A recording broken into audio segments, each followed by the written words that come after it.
குரு பிரம்மா, குரு விஷ்ணு, குருதேவோ மகேஸ்வரः, குரு சாட்சாத் பரபிரம்மா, தஸ்மை ஸ்ரீ குருவே நமக. என் அன்பு ஸ்பிரிச்சுவல் டாக் நேயர்கள் அனைவருக்கும் என் அன்பு வணக்கங்கள்.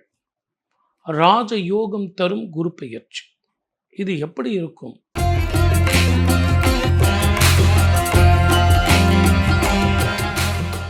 மீன ராசிக்காரர்களுக்கு ராஜயோகம் தரும் குரு பெயர்ச்சி உண்மையிலே உங்களுக்கு தான்.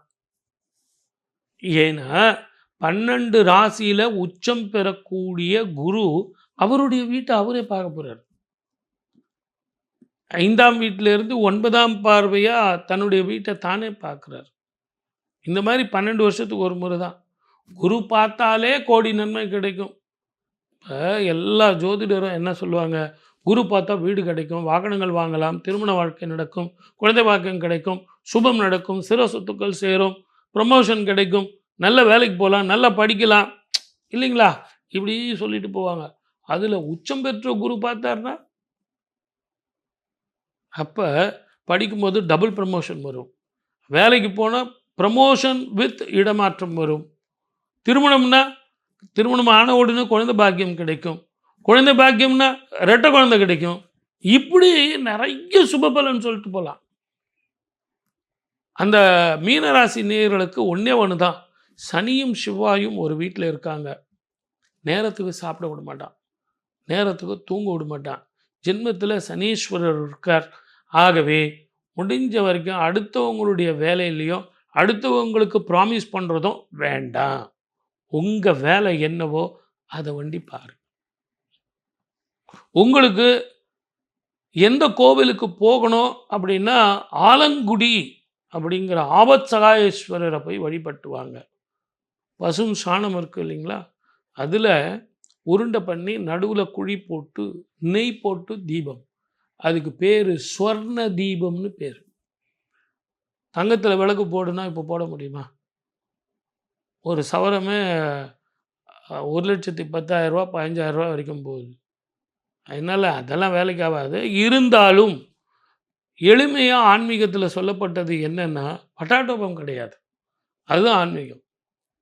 எளிமையாக நீங்கள் பண்ணக்கூடியது யார் வேணாலும் பண்ணலாம். இருக்கப்பட்டவங்க மட்டுமே பரிகாரம் இல்லை, இல்லாதப்பட்டவங்க கூட ஒரு டம்ளர் தண்ணி எடுத்து கொடுத்தா போதும், கொஞ்சம் சர்க்கரையை எறும்பு புத்தில் போட்டால் போதும், மஞ்சளை பாம்பு புத்துக்கு மேலே மேடையில் போட்டாலே போதும். இதெல்லாம் மிகப்பெரிய பரிகாரங்களாக நமக்கு பெரியவங்க சொல்லிட்டு போயிருக்காங்க. ஆகவே நான் சொன்ன இந்த பரிகாரம் செஞ்சால் ராஜ யோகத்தை கொடுக்கக்கூடிய சுப பலன் உங்களுக்கு கிடைக்கும். உடம்பு ஆரோக்கியம் பத்திரம். ஏன்னா நேரத்துக்கு சாப்பிடணும், நேரத்துக்கு தூங்கணும், தாயினுடைய உடல் ஆரோக்கியத்தில் கவனம் வேண்டும். பகலில் பயணம் செய்யுங்க, இரவில் பயணம் செய்யாதீங்க. மொத்தத்தில் இது உங்களுக்கு சுப ஆண்டு. அவசரப்படாதீங்க, பதட்டப்படாதீங்க. அதிகமான சுப பலன் கிடைக்கிறதுக்கு நான் என்ன சார் பண்ணணும் அப்படின்னா, ஆபத் சகாயேஸ்வரர் சொல்லியிருக்கேன், அந்த கோவிலுக்கு போகவே விடாது. வியாழக்கிழமை தோறும் குரு பகவானுக்கும் சித்தர் வழிபாடு பண்ணுறதுக்கும் பக்கத்திலே இருக்கிற கோவிலுக்கும் எப்படியாவது போய் பண்ணிட்டு வாங்க, சுப பலன் கிடைக்கும். 100க்கு 90 மார்க் உங்களுக்கு மீன ராசிக்கு சுப பலன் நடந்தே தீரும். வாழ்க வளமுடன். All the best. 2026 குரு பெயர்ச்சி ராஜயோகம் தரும் குரு பெயர்ச்சி. அது என்ன சார், குரு பெயர்ச்சி ஆகிப்போச்சு, அது என்ன ராஜயோகம் தரும் குரு பெயர்ச்சி? அது கரெக்டாக தான் டைட்டில் கொடுத்துருக்குறாங்க அவங்க. ஏன்னா இந்த ஆண்டு குரு ராஜாவா வர்றார், அதனால தான் ராஜயோகத்தை தரும் குரு பெயர்ச்சி அப்படின்னு டைட்டில் கொடுத்துருக்குறாங்க அவங்க. எல்லாமே யோசித்து தான் செய்வாங்க. அப்போ 12 ராசிக்காரர்களுக்கும் ராஜயோகத்தை தருமா நம்ம பின்னாடி சொல்ல போகிறோம், மேஷத்தில் இருந்து மீன வரைக்கும். இப்போ நான் சொல்ல போகிறது பொது பலன். இந்த பொது பலனில் வேலை வாய்ப்பு, ஊர் விட்டு ஊர் போய், இந்த யூஎஸ்லலாம் பிரச்சனை இருக்குது இல்லைங்களா, அதனால் எனக்கு க்ரீன் கார்டு கிடைக்குமா, இப்போ படிக்கவே போக முடியலையே, வேலை வாய்ப்புக்கும் அங்கே ஒத்துக்க முடியலையே. சார், உழைக்க தெரிஞ்சவன் எங்கே வேணாலும் போய் பிழைக்கலாம். நம்ம என்ன இன்வெஸ்ட்மெண்ட் பண்ண போகிறோம்? உழைப்பு தான். உங்கள் உழைப்பை யாரும் மறைக்கவே முடியாது.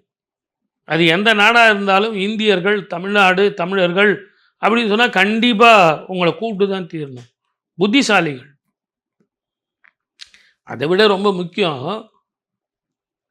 மற்ற நாடுகள் எல்லாம் கூட எனக்கு வேணான்னு சொல்லிடுவான். ஆனால் இந்தியர்கள் வேணும், தமிழர்கள் வேணும்னு கண்டிப்பாக சொல்லுவாங்க. ஏன்னா உச்சம் பெற்ற குரு கடகத்தில் வந்து உட்கார போகிறார். அதான் வருஷம் வருமே சார். வருஷம் வராது. 12 வருடங்களுக்கு ஒரு முறை குரு வந்து உச்சம் பெறுவார். இப்படி உச்சம் பெற்ற குரு தன்னுடைய பார்வையை பார்க்கறதுங்கிறது மிக விசேஷ பார்வை. அந்த விசேஷ பார்வையில் நமக்கு என்ன கிடைக்கும் அப்படின்னா, உலகத்திலேயே எவ்வளவு கஷ்டப்பட்டாலும் ஆன்மீக பூமியான இந்தியாவில், அதிலையும் ஆன்மீக மண்ணான தமிழ்நாட்டில், தர்மமிகு சென்னையில் மிக அற்புதமான பலன்கள். நமக்கு தெரிஞ்சதெல்லாம் கோயில் குளம் தானே. ஒரு 2000 வருஷம், 5000 வருஷம், 10,000 வருஷம் கோயில்கள்லாம் இங்கே இருக்க. பல வருஷங்கள், 1000 வருஷங்களாக இருக்குது. என் பாட்டன் முப்பாட்டெல்லாம் கோயில்களுக்கு போயிட்டு வந்திருக்கான். இப்படிப்பட்ட குரு உச்சம் பெற்ற காலத்துலலாம் அங்கே போய் தான தர்மம் செஞ்சுட்டு வந்திருக்கான். அவன் கற்றுக் கொடுத்த பாக்கியத்தை தான் நான் உங்களுக்கு இப்போ சொல்லிக்கிட்டு இருக்கேன். ஆகவே 12 ராசிக்காரர்களை நான் யாருக்காவது கொஞ்சம் கம்மியாக மார்க் போட்டிருக்கேன், பலன் கொஞ்சம் கம்மியாக சொல்லியிருக்கேன், வாங்க சார் நீங்கள் எப்போ பார்த்தாலும் வீடு கிடைக்கும், வாகனங்கள் வாங்கலாம், நான் வந்து வேலை கிடைக்கும், வெளிநாட்டுக்கு போவீங்க, இதே தான் சார் சொல்லுவீங்க. அப்போ என்ன வேணும் உங்களுக்கு? ஹிடன் ட்ரெஷர் கிடைக்கும், புதையல் கிடைக்கும், லாட்ரி சீட்டு கிடைக்கும் நான் சொல்ல முடியும். ஆனால் உழைப்புக்கேற்ற உயர்வை கொடுக்கக்கூடியவன் குரு. குருவை பொறுத்த வரைக்கும் பிளாக்ல டிக்கெட் வந்தால் துட்டு கிடைக்கும் சார், அங்கே வந்தால் ஹிடன் ட்ரெஷரில் பொண்ணு கிடைக்கும் சார், அப்படி கிடையாது. படித்தவர்களாக இருப்பார்கள், அவர்களால் உத்தியோக உயர்வு கிடைக்கும். அப்படி இந்த உலகம் முழுவதுமே சுற்றி வருவார்கள். அவங்களுக்கெல்லாம் உத்தியோக உயர்வு, ஹிடன் ட்ரெஷர் மாதிரி க்ரீன் கார்டு கிடைக்கும், விசா கிடைக்கும், படிக்கிறது கிடைக்கும், படிச்சுக்கிட்டே வேலைக்கு போகலாம், வேலைக்கு போயிட்டே படிக்கலாம், சைடில் தொழில் பண்ணலாம். ரொம்ப நாளாக நீங்கள் டூர் போகணுங்கிறவங்க டூர் போயிட்டு வரலாம். இந்த வருஷம் இன்னும் ஒரு அபூர்வமான பலன். அது என்ன அப்படின்னு கேட்டிங்கன்னா, உச்சம் பெற்ற குருவோடு ஞானகாரகன் கேது போய் சேர போகிறான். 12 வருடங்களுக்கு ஒரு முறை வரக்கூடிய கடகத்தில் குரு ஒரு பக்கம் இருந்தாலும் 18 வருடங்களுக்கு ஒரு முறை ஞானகாரகன் கேது வந்து சேரப்போகிறான். அந்த ஞானகாரகன் சேருவதும் குரு சேருவதும், சார் உங்களுக்கு பணம் வரும், பட்டம் வரும், பதவி வரும், லாட்ரி அடிக்க போகிறீங்க, இவ்வளோ பணம் வரப்போகுது, சொத்து வரப்போகுதுன்னா நான் கேட்காமையே நீங்கள் சொத்தை எடுத்துகிட்டு போய் வீட்டில் கேஷ் பாக்ஸில் வைக்க தானே போகிறீங்க. ஆனால் இந்த மாதிரி சேர்க்கை காலத்தில் நீங்கள் பண்ண வேண்டியது 21 தலைமுறைக்கு உங்கள் மூதாதையர்களுக்கு தர்ப்பணம் பண்ணிட்டு வாங்க. அந்த தர்ப்பணம் அப்படிங்கிறது ஞானகாரகன் கேதுவும் குருவும் இருப்பது அற்புதமான காம்பினேஷன். குலதெய்வ வழிபாடு பண்ணிட்டு வாங்க, பித்திருக்களுக்கு பிண்டங்கள் கொடுத்துட்டு வாங்க. மூதாதையர்கள் உங்களுக்கு ஆரோக்கியமாக இருப்பார்கள், அவங்கெல்லாம் சந்தோஷமாக இருப்பார்கள். அவங்கெல்லாம் சந்தோஷமாக இருந்தால் இறைவனிடம் அவங்க கையேந்துவார்கள்.